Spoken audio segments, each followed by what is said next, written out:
Bonjour Alizé Cornet. Bonjour. Merci beaucoup de prendre un peu de temps pour les Outsiders. Oui, il y a du soleil. Ouais, c'est rare. C'est rare. Hier, toute la journée a été embêtée avec la pluie. Merci d'accorder un peu de temps aux Outsiders TV. On va faire une interview ensemble. On va essayer de faire une interview qui est un petit peu différente de d'habitude. J'ai eu un informateur un peu de ton entourage proche qui m'a dit que tu adorais les jeux de société. Déjà, est-ce que j'ai bon? Oui, il a raison. Il a raison. Ouais. Okay. C'est d'ailleurs lui qui m'a beaucoup appris dans ce domaine. Alors nous, notre jeu, il est assez simple. Hein. On a créé un jeu de société hyper simple. Ouais. J'ai pris des petites cartes. Comme tu vois, elles sont faites maison. Voilà, elles sont faites maison. Dessus, il y a un mot, une date, un événement. Et derrière, c'est simple, tu vas devoir me dire ce que toi, ça te rappelle, ce que ça te dit, ce petit mot, cette petite date. Normalement, c'est pas trop compliqué, on n'a pas trouvé de nom à ce jeu. Ça a un rapport avec le tennis ou... Oui, quand même. D'accord. Presque si c'est des dates historiques, le bac c'est loin, moi. C'est pas le Trivial Pursuit, je te promets. Tant mieux, parce que c'est pas mon jeu de société préféré. Là, non, c'est par rapport à toi, évidemment, ta vie, ta carrière, les à côté, tout ça. Tu verras, c'est pas très simple. Mais ça permet de. Donc c'est un rapport avec moi en plus. Oui, bon, là, normalement, tu vas être incollable. Alizé Cornet de Game. Tu me fais briller en fait, tu me fais briller. Je te laisse tirer une carte, je te laisse lire à voix haute ce qu'il y a écrit, et puis tu nous dis ce que ça te fait penser. Ça marche. Ah, c'est effectivement facile. Nice. Nice. Du coup, c'est ma ville de naissance, ma ville de cœur. C'est la ville dans laquelle j'ai grandi, dans laquelle j'ai appris à jouer au tennis. Quasiment toute ma famille, surtout du côté maternel, est de là-bas. Et voilà, j'adore représenter les couleurs de Nice partout où je vais parce que c'est vraiment ma ville de cœur. Alors maintenant, j'y habite plus. J'habite du côté de Cannes, mais il ne faut pas trop le dire parce que du coup, le derby Cannes-Nice, c'est assez violent. Mais quand même, j'essaie d'y retourner régulièrement et je trouve que c'est la plus belle ville du monde. Voilà. Bon, voilà, c'est simple. Ouais. On ne va pas s'épancher là-dessus. C'est bien résumé, je pense. C'est chez toi, c'est ta maison. C'est le hasard, mais ça commence assez simplement. C'est pas très compliqué. Allez, la dernière. Paddle. Alors, le paddle, c'est mon deuxième sport préféré, je pense, après le tennis. C'est un sport que je pratique beaucoup depuis une dizaine d'années maintenant, grâce à Robin Aziza qui m'a lancé dans ce sport. Et mon rêve, c'est après ma carrière de tennis, j'aimerais bien m'investir un petit peu plus dans ce sport, faire un peu plus de compétition. Et voilà, avoir l'occasion de faire des tournois et vraiment de me tester en fait au niveau français parce que je pense que je joue pas si mal. Et j'ai pas l'occasion et pas le temps finalement d'approfondir ce jeu et c'est vraiment quelque chose que j'adore. Le fait de jouer au paddle, ça te dérègle pas au tennis parce que quand on joue au tennis de table, ça peut être perturbant. T'as pas de problème à jouer aux deux? J'avoue que c'est pas quelque chose que j'ai fait en compétition. Par exemple, là, j'ai l'occasion de faire un paddle demain et j'ai pas osé parce que je me suis dit, putain, on sait jamais si je joue jeudi et que ça me dérègle, on va peut-être la jouer safe et pas faire de partie. Mais en général, il m'est arrivé de faire mes 2 heures d'entraînement de tennis puis d'enchaîner sur le terrain de paddle ou vice-versa. Et j'arrive bien à m'adapter en fait. Je pense que là, ça fait tellement longtemps que j'en fais que ça n'a pas d'influence sur mon tennis. Si je crois que je suis assez bien informé, ton frère aussi, non, est investi dans le paddle à Lyon, non? Il a un centre de paddle, non? C'est ça? Ouais, j'ai oublié de dire que c'était aussi une histoire familiale quand même malgré tout, puisque mon frère, il a ouvert il y a 5 ans l'un des plus grands centres de paddle en France, qui se trouve à Saint-Priest, à côté de Lyon. Et voilà, il a 8 cours couverts et ça marche du feu de Dieu. Il est plein tout le temps. Et donc du coup maintenant le paddle c'est devenu une histoire de famille. Et on verra peut-être après sur le paddle aussi en compétition. Allez, on enchaîne. Je te laisse tirer la suivante. Celle-là. Je suis aussi content que toi de faire ce jeu. Oh purée. Ah oui, j'ai eu un petit doute là. 65. Alors que je crois que c'est mon nombre de participations d'affilée en Grand Chelem. Bravo, t'as le point, c'est bon.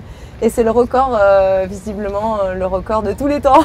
Ça, pour que les gens qui nous écoutent se rendent bien compte, ça veut dire, c'est depuis 2007. 2007, 2023. Pas une fois blessé pour un tournoi du Grand Chelem, pas une fois en dehors des classements pour jouer un tournoi du Grand Chelem. Il faut le saluer quand même, là je t'encense un peu. Merci. Mais la performance est quand même monstrueuse. Ouais, la constance est forte, je pense que c'est super symbolique ce chiffre et ça représente bien qui je suis en tant que joueuse. Je suis assez robuste physiquement, j'ai jamais eu de grosses blessures, donc c'est grâce à ça que j'ai pu ne jamais manquer un Grand Chelem finalement à cause d'une blessure. Et puis je suis restée dans les 100, voire dans les 50 pendant 16 ans du coup. Donc sans jamais sortir des 100, même moi ça me paraît improbable parce que le niveau est tellement fort en fait et il n'a fait qu'augmenter au fur et à mesure des années que de me maintenir à ce niveau-là pendant toute cette carrière, c'est une fierté. Oui, c'est normal. On en vise 65 autres, non. Mais on arrive à penser à la suite encore. Tu as des objectifs, tu as en tête quand même une... Parce que voilà, tu disais, tu es plus sur la fin, tu as des idées en tête déjà? Là, c'est vraiment au jour le jour. J'ai plus trop d'objectifs en termes de résultats, de classement. J'essaie vraiment de me faire plaisir. C'était un peu mon état d'esprit de l'année dernière et ça m'a fait atteindre de grandes choses, de grands résultats en Grand Chelem parce que justement, j'étais sur cette notion de plaisir et de kiff finalement de dernières années au pluriel, je sais pas, mais en tout cas de fin de carrière. Et donc là, c'est un peu la même chose. C'est que voilà, chaque victoire comme celle d'aujourd'hui, bah, c'est un petit kiff personnel. Il y a toujours l'envie. Il y a toujours. Alors. Pas toujours, d'accord. Mais maintenant quand il n'y a plus l'envie, j'hésite pas à sacrifier des tournois. Parce qu'en fait, je trouve ça vraiment inutile d'être sur un tournoi quand il n'y a plus la flamme, quand il n'y a plus l'envie. C'est pour ça qu'en début d'année, j'ai même raté Miami alors que j'avais pas de pépins. Mais je pense que l'envie pour que je sois efficace sur le terrain, c'est vraiment la chose la plus importante dont j'ai besoin. Écoute, il reste 3 cartes, okay. Je les mélange. Pour la forme alors. Ouais, pour la forme. Allez. Hop. Ah. Hop, Alina Jitkova, quel nom qui sort des tréfonds de ma mémoire. Alina Jitkova. C'était ma première victoire à Roland-Garros quand j'avais 15 ans. En 2005, j'avais une wildcard pour Roland. Et je l'avais joué cette Russe au premier tour qui était 60e mondial, je crois à l'époque, ou 70e. Et j'avais gagné en 2-7, voilà, pour me qualifier pour le... Ouais, je crois que c'était le cours 7. Cours 7 de Roland-Garros. Et au deuxième tour, j'avais joué Amélie Mauresmo. Ouais. Voilà. Comment on aborde le score, je m'en souviens pas, par contre, 7-5, 6-3, je crois. Je crois que c'est ça, c'est en 2-7. Ouais, en 2-7. Comment on aborde Roland-Garros à 15 ans? Alors, je m'en souviens plus. Pour ceux... non, mais pour ceux qui nous écoutent, tu as été très forte jeune, une des meilleures jeunes dans ta catégorie au niveau mondial. Et d'un coup, on bascule dans un grand niveau. Tu te souviens pas, mais c'est quand même pas simple à gérer à 15 ans un tournoi Grand Chelem. L'attente médiatique, aujourd'hui, t'en as pris l'habitude, mais à 15 ans, on imagine que c'est pas simple. Moi, je me souviens super bien du moment où j'ai appris que j'avais la wildcard. Ça, je m'en souviens, mais comme c'était hier, j'étais en train de revenir d'un tournoi en Italie. J'étais dans la voiture avec ma mère et j'ai un appel, mon entraîneur me dit « T'as la wildcard pour Roland ?» Et là, ça m'a coupé le souffle. Je me suis dit « Waouh, je vais me retrouver avec les pros dans le tableau final de Roland alors que j'avais 15 ans, quoi. J'étais une gamine. J'étais même pas finie, j'étais toute frêle et tout ça. Et en fait, j'y suis arrivée avec tellement d'envie, tellement d'insouciance et de détermination aussi qui me caractérise qu'en fait, je pense que ça a été assez naturel. J'y suis allée, j'ai joué mon va-tout. Puis voilà, je pense que j'ai un peu surprise, personne ne me connaissait trop, donc je pense que je sortais un peu de nulle part. Les joueuses, c'était pas facile pour elles de me voir arriver sans me connaître. Mais ouais, il y a eu une certaine audace dans mon arrivée sur le circuit. Et après, Amélie Mauresmo court... il y a beaucoup de soleil. Amélie Mauresmo court Philippe Chatrier derrière, le central, Suzanne Lenglen. Et là, c'est un peu trop le niveau et tout ça, ou c'est une expérience finalement que moi, j'ai joué mon match après. Amélie était 3e mondiale, elle était au summum de son art et j'ai pris une petite correction comme il se devait, je pense. Et voici le dernier point, la balle de match de cette rencontre avec ce dernier revers qui file trop loin. Victoire sans problème donc d'Amélie Mauresmo, 6-0, 6-2. Mais c'était un match très agréable, très sympa et qui restera sans doute dans l'histoire du tennis français puisqu'on reverra certainement cette jeune femme.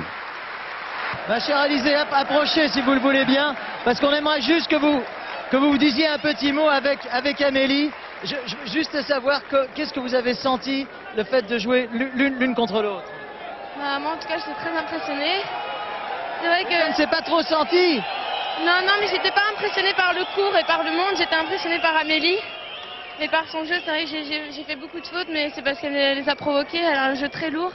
Et je le savais, de toute façon j'étais prévenue. Et... c'est vrai qu'elle est numéro 3 mondial et c'est la première fois que je joue à un niveau aussi élevé, je suis très contente. C'est certainement pas la dernière et j'imagine Amélie que c'est ce que vous pouvez souhaiter à Alizée. Oui, tout à fait, je crois qu'elle est vraiment rentrée, moi j'ai eu le sentiment qu'elle était rentrée sur le terrain vraiment avec rien à perdre, en défendant vraiment crânement sa chance. Je crois qu'elle le sait, elle frappe bien la balle, je crois qu'elle a envie, elle a la rage, on l'a vu sur le terrain aujourd'hui, elle lâche rien. Donc je crois qu'elle a un bel avenir, elle a un bel avenir. Mais ça m'a fait une super expérience et ça m'a donné encore plus envie. En fait, ça m'a montré le chemin que je devais parcourir pour arriver à ce niveau-là. Et ça m'a donné grave envie. Donc c'était un premier Roland mémorable, ouais, c'est sûr. Il en reste 2. Il y en a une que je préférais que tu tires maintenant, mais bon. Ah ouais? Je te laisse faire. Ah, c'était l'autre. Ah, j'étais sûre. Bah vas-y, on fait l'autre, on triche. Allez, on triche. Rien. Vote 8 juin 2014. Ah, non, mais c'est parce que c'est lié à ta carrière. 28 juin 2014. C'est la date où j'ai battu Serena Williams? Bravo. Ouf. Bon, alors là, je m'en serais pas souvenu, mais je me suis dit 2014 en juin, il s'est passé un truc. Bah ouais, du coup, c'est la date où j'ai battu Serena, numéro 1 mondial, au 3e tour de Wimbledon. Voilà, sur le cours 1. Est-ce que c'est le plus beau moment de ta carrière? Il y a eu peut-être la Fed Cup aussi. Un des plus beaux moments, il y en a eu beaucoup, des moments très très sympas, mais ça a été un moment hyper symbolique pour moi, hyper fort. Et ouais. J'ai lu une interview ce matin de Justine Henin qui disait Serena Williams, on parle de Justine Henin, Serena Williams avait cette capacité de vous rendre toute petite par la place qu'elle prend, par le charisme qu'elle a.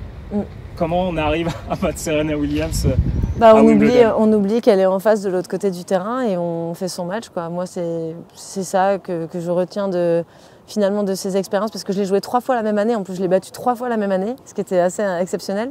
Mais je pense que j'étais juste focalisée sur ce que j'avais à faire et j'oubliais à quel point je faisais face à presque la plus grande championne de tous les temps. Et j'étais juste concentrée sur ma tactique, ce que je devais faire. Et voilà, et j'ai fait le match quasiment parfait à Wimbledon, alors que j'avais perdu le premier. Mais je sais pas, j'étais habitée ce jour-là, inspirée, et voilà, j'ai créé l'exploit. Sur une amortie, je crois, de mémoire, ouais, comme ça. Ouais. La joie immense. Ouais.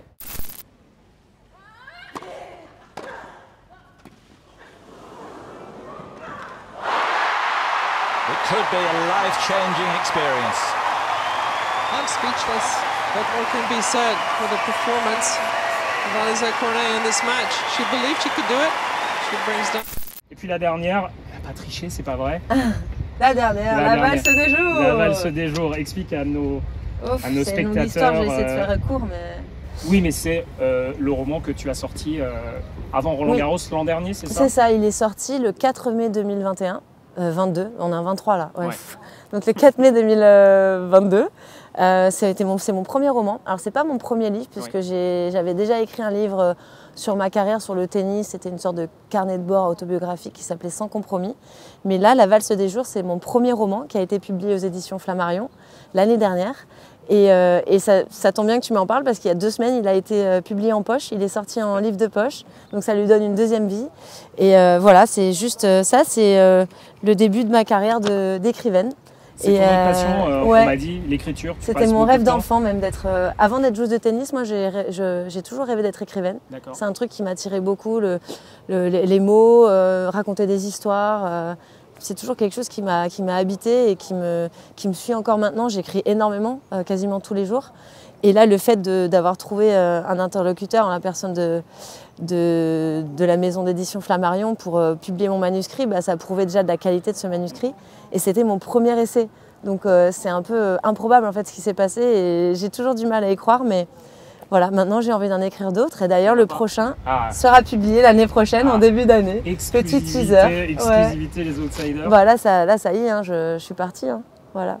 La suite, paddle et l'écriture de livre. On verra où la vie me mène, mais oui, ça peut être un bon combo. Rester toujours un pied dans le sport, un pied dans le tennis aussi, d'une manière ou d'une autre. Et puis voilà, vivre cette passion de l'écriture un peu plus à fond, parce que là je suis quand même limitée par le temps. Et des fois je suis frustrée de ne pas pouvoir écrire autant que je voudrais. Là il y a beaucoup de temps qui va se libérer après ma carrière, donc j'espère devenir une écrivaine de renom. Voilà. Merci beaucoup d'avoir pris le temps, Alizé. Merci à toi. Et bonne chance pour la suite de ce tournoi. Merci, à très vite.